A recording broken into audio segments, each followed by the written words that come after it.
Ya no hace falta viajar hasta otras comunidades ni hasta Francia. Tenemos lavanda en Navarra. Porque aquí tradicionalmente cultivábamos viña y a raíz de las inquietudes de diversificar y buscar nuevos productos, pues nos decidimos un poco por plantar lavanda. Una planta aromática que contiene muchas propiedades relajantes, combate los insectos y también los dolores de cabeza. Pues la lavanda es uno de los aceites esenciales más polivalentes, se utiliza mucho en aromaterapia, sobre todo por sus propiedades relajantes y también pues para todo el tema de masajes, así va muy bien, mezcla con aceite de almendras y es un aceite pues muy polivalente, como decía, y nada, nosotros estamos trabajando con muchísimas herboristerías. Nuestra filosofía era realizar nosotros todo el proceso, es decir, desde la plantación, cultivo, hasta lo que es el procesado y luego la venta.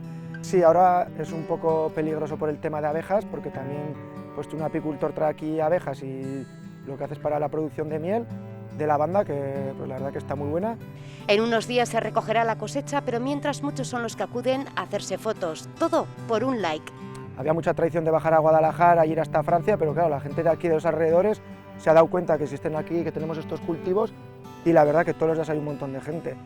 Hemos visto de todo, desde gente que empieza a correr por ahí con el peligro de las abejas, el otro día vimos una pareja que están dos desnudos, no sé, un poco sorprendente lo que se ve por aquí.